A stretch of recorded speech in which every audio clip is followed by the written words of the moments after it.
तो देखिए, हम लोग कल पॉजिटिव और नेगेटिव सेंटेंस के बारे में पढ़ चुके थे। आज हम लोग पढ़ेंगे इंट्रोगेटिव सेंटेंस के बारे में, ठीक है। और वो भी किसका, प्रेजेंट इंडेफिनिट का।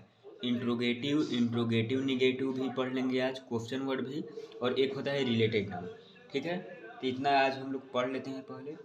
और हम लोग का जो पहला सेंटेंस है क्या वह खाना खाती है।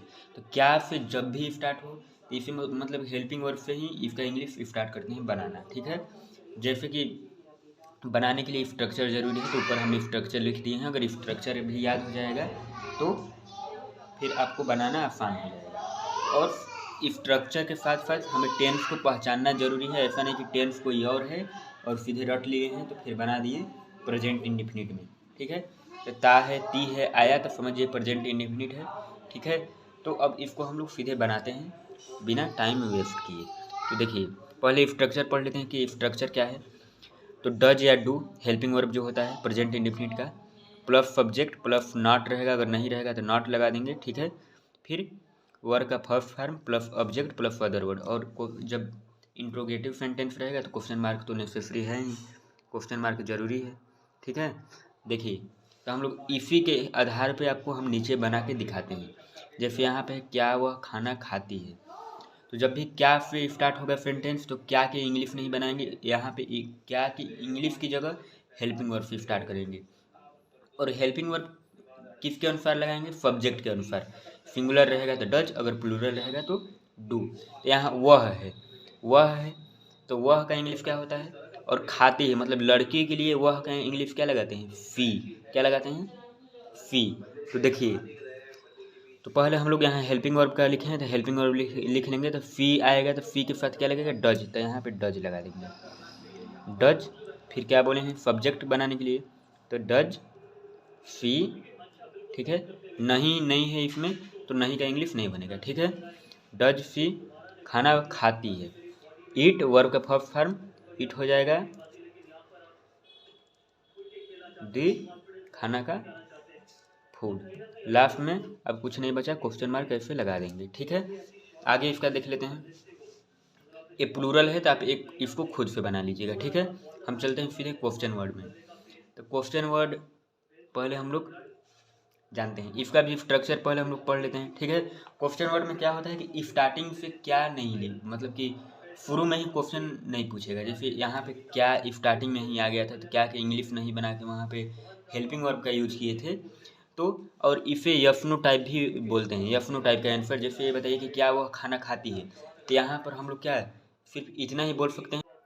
तो यहाँ पे क्या के इंग्लिश ना बना के मतलब हेल्पिंग वर्ब यूज करते, ठीक है, हेल्पिंग वर्ब बनाते। लेकिन इसमें क्या होता है, और इसको यफनो टाइप बोलते हैं। हम आपको ये बता रहे थे यफनो टाइप मतलब देखिए, यहाँ पे कोई जैसे पूछ रहा है क्या वह खाना खाती है, तो सिर्फ आप इसको यस या नो में ही रिप्लाई कर सकते हैं। हाँ खाना खाती है, अगर खाना खाती है तो हाँ, नहीं खाती है तो नहीं। यहाँ पे ये बोलेंगे हाँ वो दाल चावल सब्जी खाती है, ये वो खाती है, सिर्फ यस नो टाइप में आंसर दे सकते हैं, ठीक है। लेकिन यहाँ पे नहीं दे सकते। तुम कहाँ रहते हो तो आप क्या कहेंगे, हाँ या नहीं, इतना में रिप्लाई नहीं दे सकते। तो यहाँ पे अलग हो जाता है। यहाँ पे पहले क्वेश्चन वर्ड का मतलब जो भी क्वेश्चन पूछा है इसका इंग्लिश बनाते हैं। तो कहाँ का स्पेलिंग क्या हो जाएगा, वेयर। फिर इसके बाद हम लिखें हेल्पिंग वर्ब, तो हेल्पिंग वर्ब सब्जेक्ट के हिसाब से आएगा, सिंगुलर या प्लूरल। तो हेल्पिंग वर्ब हम लोग क्या करेंगे, लगा देंगे वेयर। तो तुम है तो तुम के साथ डू लगता है, तो डू लगा देंगे हेल्पिंग वर्ब। फिर सब्जेक्ट तुम है तो तुम का यू लिख देंगे। फिर नॉट नहीं है इसमें, नहीं लिखा गया है तो इसलिए नहीं का स्पेलिंग नहीं बनेगा। वर्ब का फर्स्ट फॉर्म जैसे कि रहना का क्या हो जाएगा, live. Where do you live. फिर ऑब्जेक्ट नहीं है, अदर वर्ड नहीं, कुछ नहीं बचा, तो लास्ट में क्वेश्चन मार्क लगा देंगे। ये भी आपका बन गया।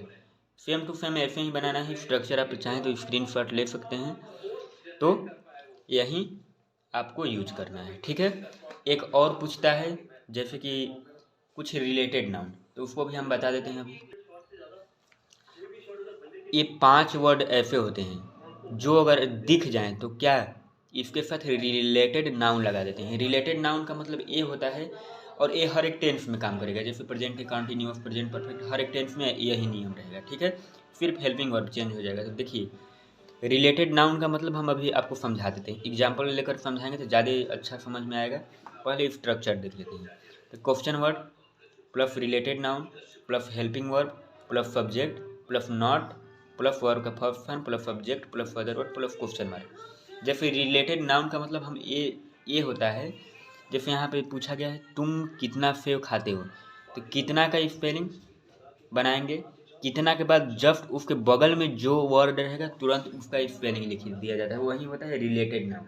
ठीक है, जैसे कि जो भी क्वेश्चन वर्ड है, जो भी क्वेश्चन है उसके बगल में जो भी वर्ड रहेगा उसी का तुरंत स्पेलिंग बना देंगे। जैसे यहाँ पे देखिए हम बताते हैं, तुम कितना, यहाँ पे हाउ मैनी लग जाएगा कितना के लिए, क्योंकि हम लोग एप्पल को काउंट कर सकते हैं। हाउ मैनी, अब क्या बताएं, पांचों में से अगर कोई दिखेगा, कुछ भी दिखेगा तो रिलेटेड नाउन लगा देंगे। रिलेटेड नाउन क्या है, कितना के बाद क्या है, सेव। तो हाउ मैनी सेव का स्पेलिंग क्या होगा, एप्पल।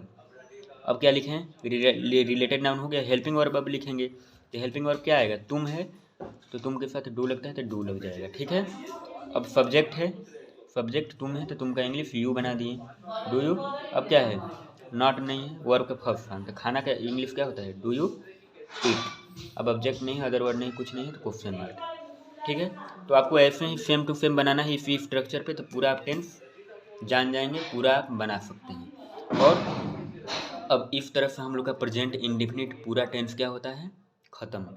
अब हम लोग अगले वीडियो में देखेंगे प्रेजेंट कंटिन्यूअस के टेंस के बारे में।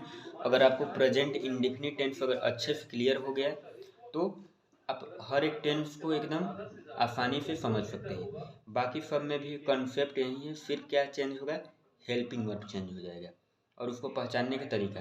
फिर कुछ टेंस को छोड़ के, जैसे प्रेजेंट परफेक्ट कंटिन्यूअस हो गया है, पास्ट परफेक्ट टेंस में पास्ट परफेक्ट कंटिन्यूअस, ये सब थोड़ा थोड़ा कुछ अलग अलग है, लेकिन रूल सभी में यही होगा, सिर्फ हेल्पिंग वर्ब चेंज होगा। इसलिए आप प्रेजेंट इंडेफिनिट टेंस का एकदम पूरा A to Z आपका क्लियर हो गया। कहीं से क्वेश्चन आएगा आपका फंसेगा नहीं। आप चाहें तो स्क्रीनशॉट ले लें और पहले वाले भी वीडियो हमारा देख के पूरा प्रेजेंट इंडेफिनिट टेंस आप पढ़ लीजिएगा। इसके बाद हम लोग अगले वीडियो में कंटिन्यूअस के बारे में पढ़ेंगे। तब तक के लिए जय हिंद।